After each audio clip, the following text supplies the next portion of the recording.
Hello বন্ধুরা, আজকে chicken রান্না করব। তো চিকেনটা আমি ম্যারিনেট করে রেখেছি 1 ঘন্টা ধরে। এখানে আমি নুন দিয়েছি, একটু সরষের তেল আর দই দিয়ে এটাকে ম্যারিনেট করে রেখেছি। তো চিকেনে আমি 2 রকম পেঁয়াজ আজকে ব্যবহার করবো। একটা বেটে রেখেছি পেঁয়াজ, এখানে আদা রসুন পেস্ট আছে, আর একটা পেঁয়াজ কেটে রেখেছি। তো পেঁয়াজটা আমি আজকে একটু ভেজে নেবো, ভেজে সেটাকে তুলে আমি পেস্ট করবো। এই 2 রকম পেঁয়াজই ব্যবহার করবো আজকে।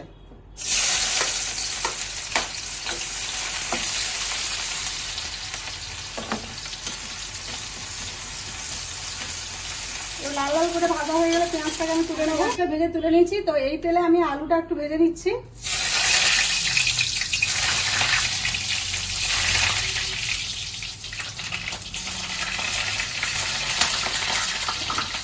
এর মধ্যে আমি একটু হলুদ দিয়ে দেবো, দিলে সেটা হবে না একটু, আর রংটাও আলুর কালারটাও ভালো আসবে। আলুটা আমি একটু লাল লাল করে ভেজে নেবো।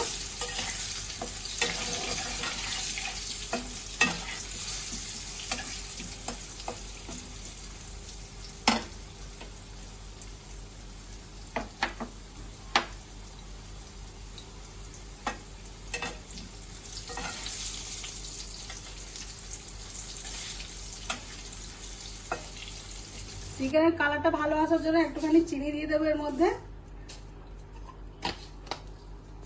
তো একটুখানি এটার রংটা উঠে যাক, তারপরে আমি বাকি মশলাগুলো অ্যাড করব।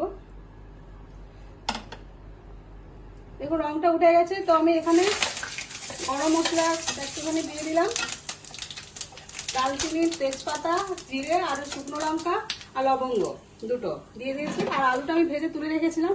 তো এই তেলে আমি একটু পেঁয়াজটা দিয়ে দিচ্ছি। পেঁয়াজটা বেটে রেখেছিলাম, সেই পেঁয়াজটা দিয়ে দিচ্ছি।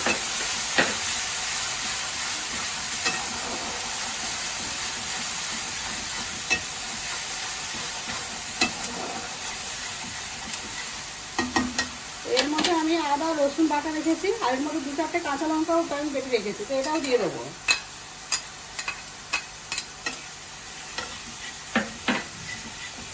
মশলাটাকে একটু ভালো করে কষিয়ে নিই, আর এর গন্ধটাও চলে গেলে তারপরে বাকি মশলাগুলো অ্যাড করবো। মশলাটা হয়ে গেছে। তাই এর মধ্যে আমি একটা বাটির মধ্যে একটু লঙ্কা 1 চামচ, হলুদ গুঁড়ো, জিরে গুঁড়ো, ধনে গুঁড়ো একটু জল দিয়ে মাখিয়ে রেখেছি। এটা দিয়ে দেবো এই পেস্টটা। একটু মাখিয়ে ভালো করে দিলে মশলাটা ভালো একটুখানি হবে। এভাবে রান্না করে দেখবেন একটু।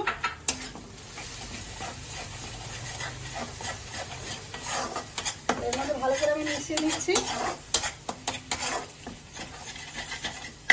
আর যে পেঁয়াজটা আমি ভেজে রেখেছিলাম সেটা আমি এখানে পেস্ট করে নিয়েছি, এটাও আমি দিয়ে দেবো।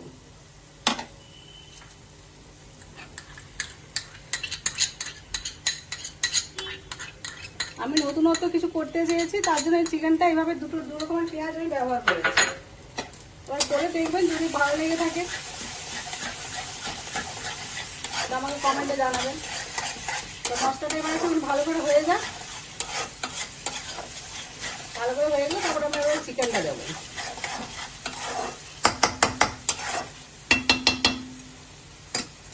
দেখুন মশলাটা হয়ে গেছে। তো এর মধ্যে আমি চিকেনটা দিয়ে দিচ্ছি।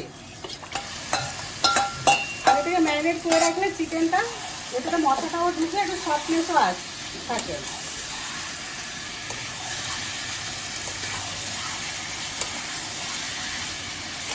এই রান্নাটা পুরোটাই সরষে তেলে রান্না হবে। অল্প তেল দিয়ে আমি রান্না করছি, যাতে সবাই এটা খেতে পারে। এখন তো সবাই তো তেল কম খায়, তার জন্য আমি অল্প তেল দিয়ে রান্নাটা করেছি।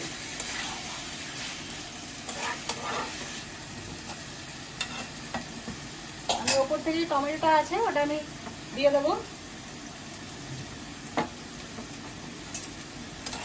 নুনটা আমি দিয়ে ম্যারিনেট করে রেখেছিলাম, তাই আমি পরে একটু নুনটা দেবো।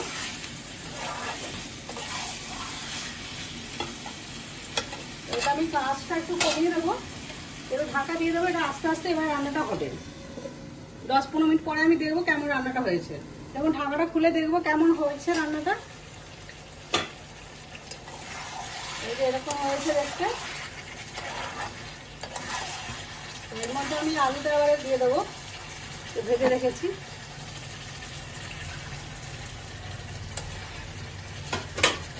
আর একটু ভালো করে এর মধ্যে নাড়িয়ে নিচ্ছি।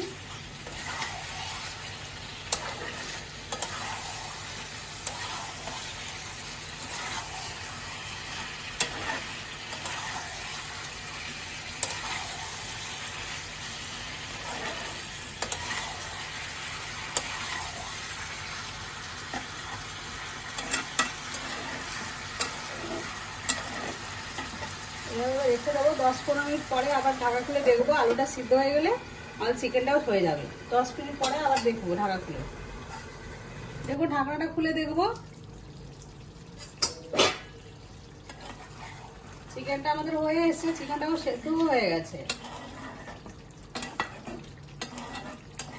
এর মধ্যে জল দিতে লাগেনি, চিকেনের মধ্যে যে জলটা ছিল সেই জলটাতেই সেদ্ধ হয়ে গেছে। তো এর মধ্যে আমি একটু চিকেন মশলা রেখেছি, তো এটা দিয়ে দেবো একটু, আর গরম মশলা গুঁড়ো রেখেছি ওটাও দিয়ে দিচ্ছি। গ্যাসটা বাড়িয়ে একটুখানি নাড়িয়ে নিয়ে বন্ধ করে দেবো।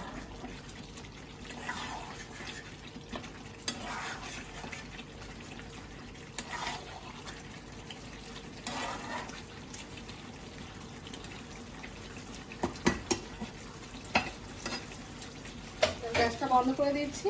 দেখো রান্নাটা আমাদের কমপ্লিট হয়ে গেছে। যদি রেসিপিটা ভালো লেগে থাকে আমাকে লাইক করবেন, শেয়ার করবেন আর কমেন্ট করবেন। আর গরম গরম ভাতে বা পরোটার সঙ্গে এটা খাবেন।